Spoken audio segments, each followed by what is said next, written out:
Salve a tutti belli miei e bentornati da queste parti. Oggi parliamo di liquid smoke, cioè fumo liquido o condensato che dir si voglia. Chi mi segue da tempo saprà che sono un grande appassionato di carne affumicata, sia a caldo attraverso dei barbecue appositi, sia a freddo tramite l'utilizzo di una pistola affumicatrice. Motivo per cui quando mi hanno parlato di liquid smoke non ho potuto far altro che acquistarlo e provarlo. Prima di dirvi com'è andata però, sigla!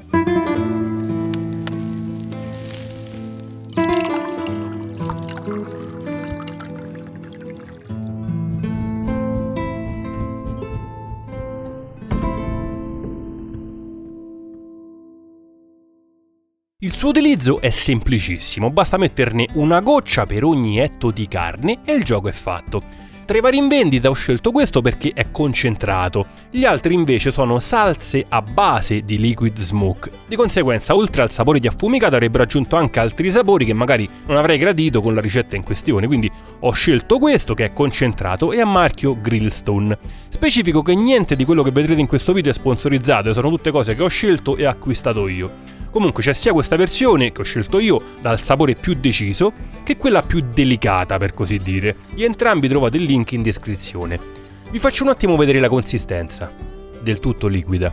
E anche il colore, come vedete, tendente al marroncino. Anzi, ve ne metto anche una goccia su un fazzoletto così capite meglio. L'odore devo dire che è abbastanza forte, molto più forte di quanto sapore poi effettivamente conferirà, Infatti a volte ne ho dovuto mettere una quantità maggiore rispetto a quella consigliata. Voi però se lo utilizzerete partite piano, fate prima delle prove e vedete, perché ogni ricetta è diversa e soprattutto ogni palato è diverso, quindi non partite subito in quarta. Tra le varie ricette in cui l'ho provato devo dire che sul pollo sta benissimo, sia al forno che semplicemente in padella. Sta alla grande ad esempio negli hamburger, aggiunge veramente quel tocco in più. E anche nel coniglio alla cacciatora, dove invece non mi ha convinto è sulla carne bovina. Non so, non che fosse cattivo, però le bistecche le preferisco così come sono. Dove invece sta alla grande è sul maiale, motivo per cui la ricetta che propongo oggi sono proprio le costine al forno, insaporite col fumo liquido. Per prima cosa prendiamo le costine, io ho trovato queste ma se voi le trovate più carnose ben venga ovviamente. Poi ruotatele e rimuovete la membrana inferiore, questa è una cosa che a volte è anche inutile però io preferisco farla sempre. Poi tagliatele una ad una, solitamente io le lascio intere le costine però per questa ricetta preferisco tagliarle in modo che si insaporiscano meglio. Poi in un pentolino, vista la quantità di carne che ho preso io, cioè 600 grammi, ho messo 15 grammi di aceto, 40 grammi di vino bianco e 65 grammi di brodo di carne. Se le vostre costine pesano di più, ovviamente regolatevi di conseguenza. Uso i grammi anche per i liquidi perché secondo me è più facile dei millilitri, basta la bilancia. Poi appena si sarà scaldato mettete dentro anche le gocce di liquid smoke, in modo che si dissolvano meglio visto il calore. Come ho detto una goccia per ogni etto, quindi per 6 etti servono 6 gocce.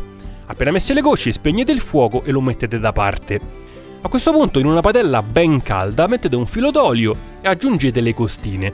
Questa è una cosa che deve essere fatta al volo, perché non dovete cuocerle, ma semplicemente abbrustolirle un attimo all'esterno, visto che quella parte abbrustolita è quella, secondo me, dal sapore migliore e che conferirà anche un sapore più deciso a tutta la salsetta. Quindi le fate al volo da entrambe le parti e inserite anche il liquido a base di aceto, brodo, vino e fumo liquido e le lasciate sfumare per qualche secondo. Dopodiché aggiungete sale, pepe e se volete anche un mix per arrosti di quelli generici, se lo gradite. Come vedete sono belle abbrustolite, fidatevi, quella lì è veramente la parte migliore, ma non soltanto per le costine, è per tutta la carne. Se non è abbrustolita all'esterno, secondo me perdete la metà del gusto. A questo punto prendete una teglia con della carta forno e aggiungete le costine tutte a pancia in giù, quindi con la carne verso il basso e l'osso verso l'alto.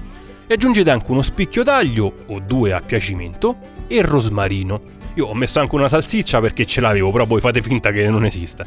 Poi ovviamente non dimenticate anche l'olietto che sta in padella. Insomma, fate in modo che la parte carnosa delle costine sia immersa in questo olietto. E non aggiungete altro olio visto che le costine sono già belle grasse di loro.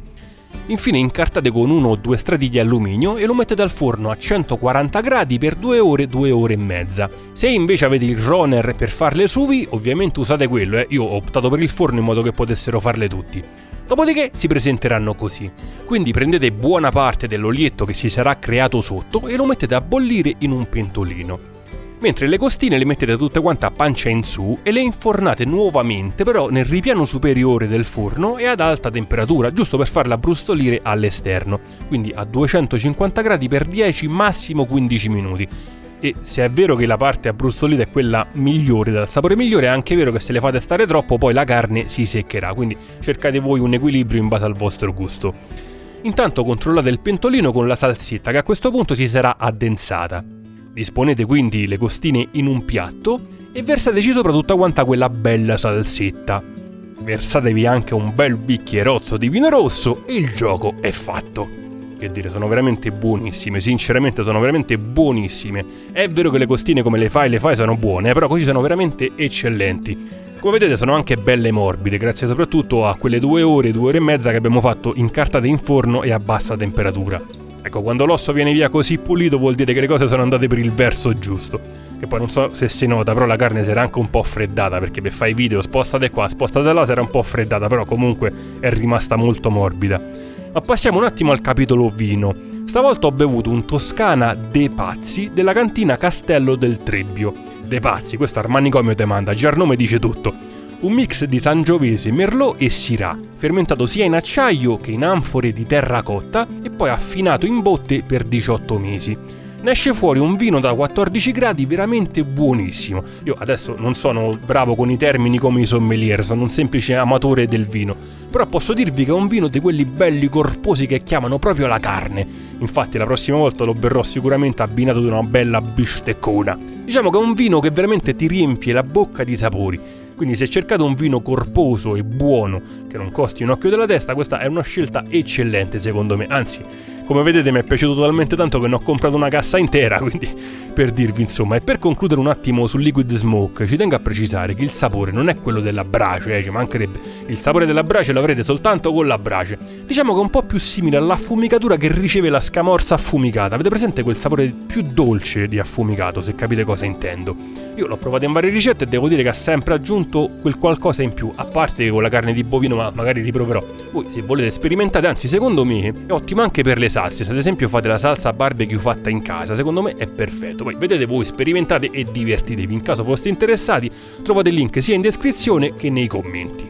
Infine, ultimissima cosa, questo è il disco del giorno da mettere in sottofondo mentre cucinate, per rilassarvi ancora di più, ok?